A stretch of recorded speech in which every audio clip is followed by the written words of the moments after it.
Hello, welcome back for another episode of SC Student Loan Speaks. We are back with a new guest for you, but she's not new to us. We have been advocating and speaking about Central Carolina Community Foundation for probably over a year, highlighting some of the work that they're doing in the community. But today we have Amber Westbrook with us today. Thank you so much for being with us, Amber. Oh, thank you so much for having me. Fun fact, we have a coworker, her name is Amber. So when we were communicating back and forth, I was like, Amber, why would Amber be saying anything to me about the podcast? So It's a popular name. it's okay. It's okay. We're kindred spirits already, you guys. So Amber, tell us a little bit about yourself. Sure. So I'm originally from Latson, South Carolina. Okay. And I am currently working as a program officer with Central Carolina Community Foundation, in which I get to assist nonprofits with capacity building. And then I also get to help our students in our community and throughout the state with some scholarship opportunities. So that's a little bit of a teaser because that is where we're going to spend a lot of our time today. So tell us a little bit about the foundation. Sure. So at Central Carolina Community Foundation, we are a nonprofit, and so we work to go ahead and connect and mobilize people and resources to strengthen our community. So through that, we partner a lot with donors to go ahead and equip students, like we're talking about today. Yes. Go ahead and support nonprofits, and then inspire giving across not just the Midlands, but all over the state and beyond. So even though it says Central Carolina, you all can work with nonprofits from across the state. We do. We like to, if we are unable to assist them through a program or anything, we like to connect them with maybe a foundation in their area they weren't necessarily aware of. Or even across borders. So. Nice. So you all have to be abreast of nonprofits, not only in the state of South Carolina, not only in Central Carolina, but also across state lines as well. Absolutely. Okay, so there's a network here that you all should be aware of, okay? And we have a lot of nonprofits here that do a lot of great work in the state of South Carolina. So I'm excited to hear that there are partners that can bring them together, connect their constituents with the resources that they are trying to provide. So that is amazing. So now, how we have been talking about Central Carolina Community Foundation has been from a scholarship perspective. Yes. And you all offer scholarships for about 11 counties, is that correct? Yes, and some of them actually are applicable to some out of state, similar to like our Sunoco scholarship. So we do like to focus a lot in the Midlands, but that's what's great is we have 45 plus opportunities. So you just got to apply and see what you're eligible for. You never know what could work for you. So I'm just wondering, because I know that when we had a conversation over a year ago, it was with one of your counterparts. They were saying, hey, we've got to do some more outreach. People have to know about us. So do you feel like you get a lot of applications, or are there seasons or times where some scholarships may not be awarded because we don't have anyone who actually qualifies for it? Oh, absolutely. We do not want that to happen. We always want to make sure that we have scholarship recipients every year. But there are some times where the numbers will fluctuate. And there's a whole bunch of different variables, but we do our very best to do outreach. And so thank you for this opportunity to do more of that. Absolutely. But we love to stay in contact with the school counselors. We love to stay connected to those community leaders, especially ones that are close to education in all facets. It's not just like high schools. It's definitely the colleges. It's those working in career workshops and advancement. Student loan, SC student loan. So more of what we'd love to do is, get more like on boots on the ground, like meet with the students. And we did more of that this year. And we got to help some of our students, our high school students, just kind of do their FAFSA. And just kind of through that, able to kind of share out more about the scholarship opportunity. And so if anyone's interested in helping us spread that word, absolutely would love to connect. Wonderful, wonderful. So let's lean into the scholarship opportunity conversation a little bit more. Sounds like we have over 45 opportunities.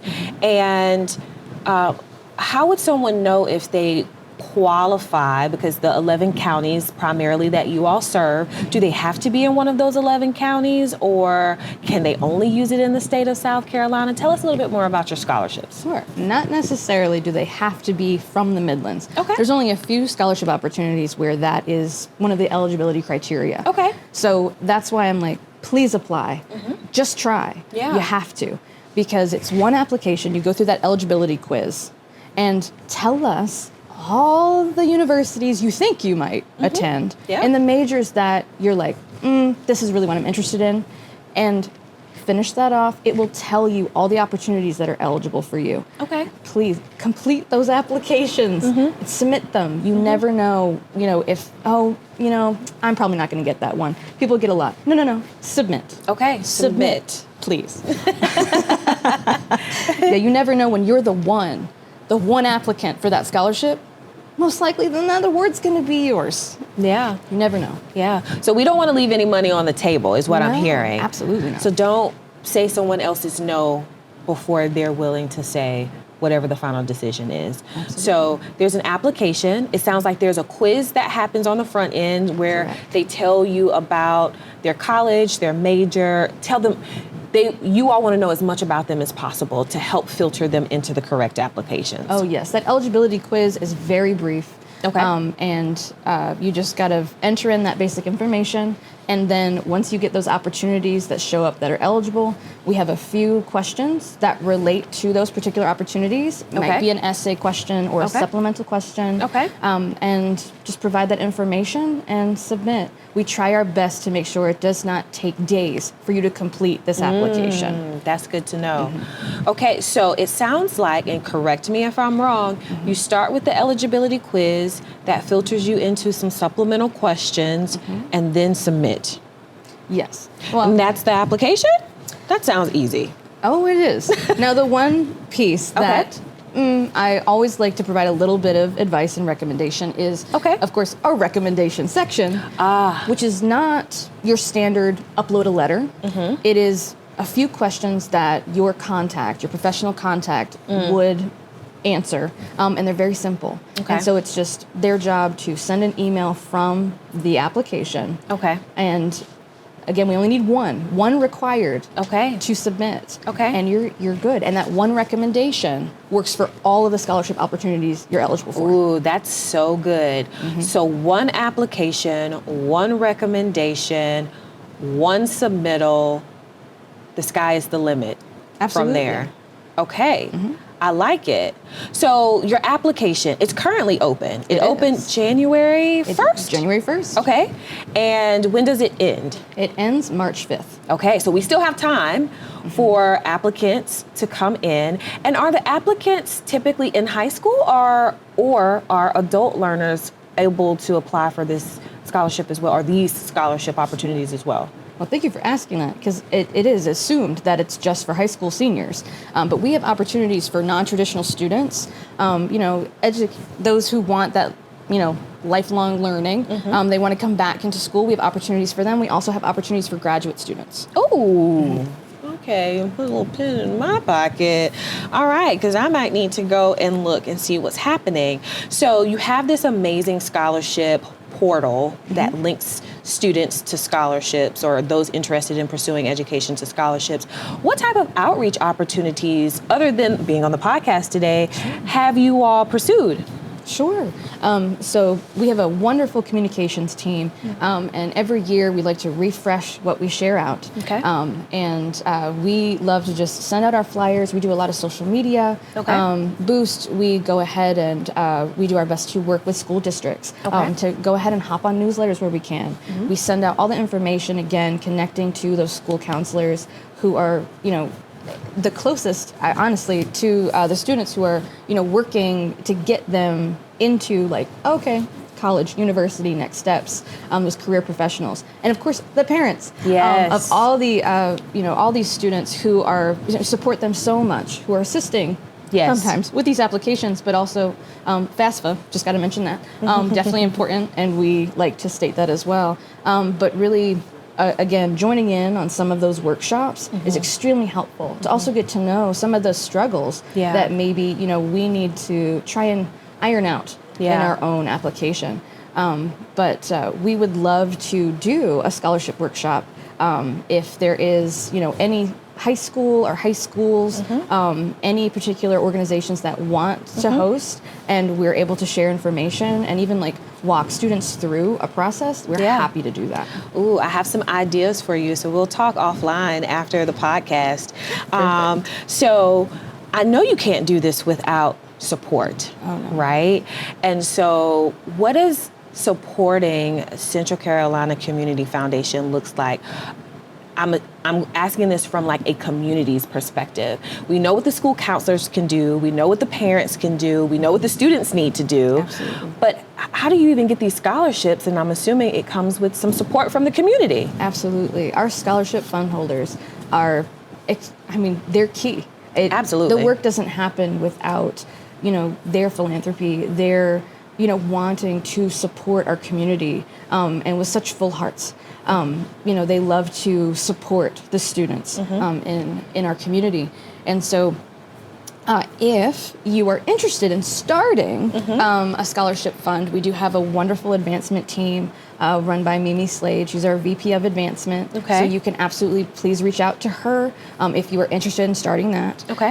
But also, if you're like, oh wait, that's a little much for me right now. That's okay. You can absolutely donate to support one of the already established scholarship funds. Yeah. And also spreading the word. Yeah. It really does make an impact. If you happen to run across our social ad, please follow us.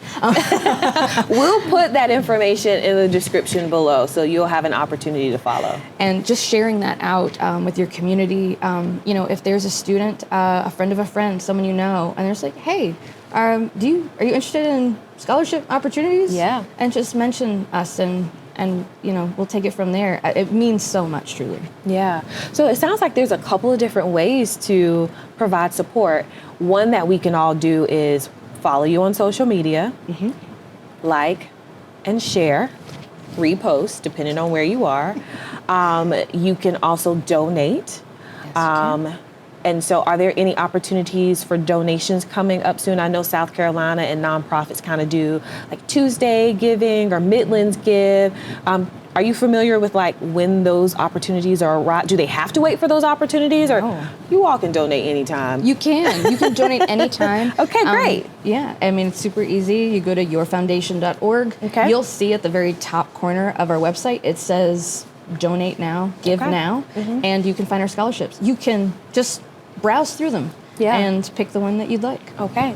And then the last way that I heard that the community can support you all is starting a scholarship in and of itself. Yes. Sometimes it can feel a little daunting because you don't know where to start, and you have a partner right here who's willing to walk through that process with you. You don't have to know the answers to everything. You don't have to have it all figured out when you come to them. Mimi will walk you through that process and get you started, okay? So those are 3 ways that you all can support Central Carolina Community Foundation. Okay, so we've talked about scholarships. We've talked about the application process. One application, we love that. There may be some supplemental questions there, an essay there. We definitely know we need a recommendation. We've talked about the outreach that you provide and that you're willing to come out and help students complete the FAFSA, to put on a scholarship workshop as well. And then we've talked about different ways that the community can support you all. Is there anything else happening over there that we need to know about? I tell you, we're always doing something. Yes. Truly. So when you follow us, Okay. it really is the best way to stay connected. Yes. To all upcoming events and other ways that you can support your community. Yeah. And also through that, if there's nonprofits out there that are also watching this, Yes. and listening in, we have our nonprofit newsletter. They can sign up for that through our website. Okay. And that is another great way to share more resources out.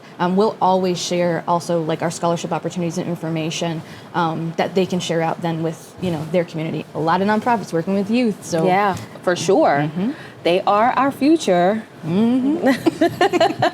Okay, so as we wrap up, I'm going to ask my big question. You all should know what I'm about to ask.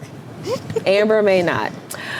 So, little Amber from high school senior, preparing for next steps, from Latson, South Carolina. What do you wish Amber would have known graduating from high school? I wish I would have known or even researched more about other opportunities, such as trade schools. It may have been a little bit different because I very much enjoy the university that I attended, Winthrop University. Oh, we have another Winthrop grad today. Woo. Okay. But they're coming out of it, just learning more about these trades. I think that it's interesting how it's kind of piqued my interest. So much, and I think I would have just loved to do a little more research. Yeah. I think I just kind of, coasted a little bit. Yeah. And I was like, oh, well, college, that's it. That's all I'm supposed to do. Right. That's the next step. Yes. That's what society says we're supposed to do. And it's great to know all of your options. All of your options. Because guess what? We also have scholarship opportunities that support trade schools. It's not just colleges and universities. It's trade schools, it's tech schools. Yeah. It's all of it. Yeah. Okay. So, got a question. If you could have gone to a trade school, oh my God, what would you have done? Like, if you could have gone to a technical school or a trade school, do you have an idea of what that thing would have been? Yes. Okay. Are you comfortable sharing? I am. Okay. I think it's one I think that would surprise many. Okay. But now I think that it's just a different time for this particular trade. Okay. I would have loved to learn how to work on diesel engines and actually have been a rig driver. My grandfather worked on trucks. Yeah. And so that's where the inspiration came from. And I was always around truck drivers, and it was wonderful. I thought it was, you travel the country, and you're helping so many communities, which is great. I mean, obviously I love community work. That's why I'm here. That's why I'm doing it. Exactly, yes. But that always fascinated me. Yeah. So you still got to help many communities through the work that you currently do. Absolutely. But if she was 16, 17, 18, she might have been helping in a different capacity. Yeah. It's always so interesting how we still end up where we're supposed to be, even though that journey looks a little different. Right. Okay. Awesome. So there you have it. We have another amazing partner here in Amber, in Central Carolina Community Foundation, with an active open scholarship right now. Scholarships close when? March 5th. March 5th, okay? So you have some time to get your applications and your recommendation letters in, that could potentially help you find some additional money. Oh, one last question. Can they use this money in-state and out-of-state, or does it have to be within the state of South Carolina? It depends on the scholarship. Okay. So definitely review the criteria. Okay. If you want to learn a little bit more about, again, also looking at our renewable scholarships. That was one thing I wanted to mention because it's very important for us at the foundation to make sure that students are supported throughout their time at university and college. So we are so grateful to how many renewable scholarships we currently have. That is so good. I know that my team and I, we talk about what is a renewable scholarship, because I think a lot of students assume that because they got a scholarship one year, it's going to show up the next year, or they're going to meet the renewable qualifications because they didn't know that they had to maintain certain GPA or requirements to keep it. And so that's a really good point to talk about renewable scholarships. So thank you for bringing that part up as well. You see how there's a partnership and a synergy here. And so we want you to be a part of this partnership. We want you to be a part of the energy that you are feeling on camera right now. And there's a lot of different ways for you to do it. We'll put that information in the description below. And with that, I will say thank you so much, Amber, for being with us today. This was amazing. Oh, thank you so much for having me. And I love this continued partnership. Yes. And thank you all again so much for helping us spread the word. Yes. And please reach out to us. We would love to help you through this application process, and then all the other ways that you can help impact the community. Wonderful. Thank you for all the work that you're doing. And with that, we have wrapped another episode of SC Student Loan Speaks. So we will see you in the next episode. Thanks so much for watching.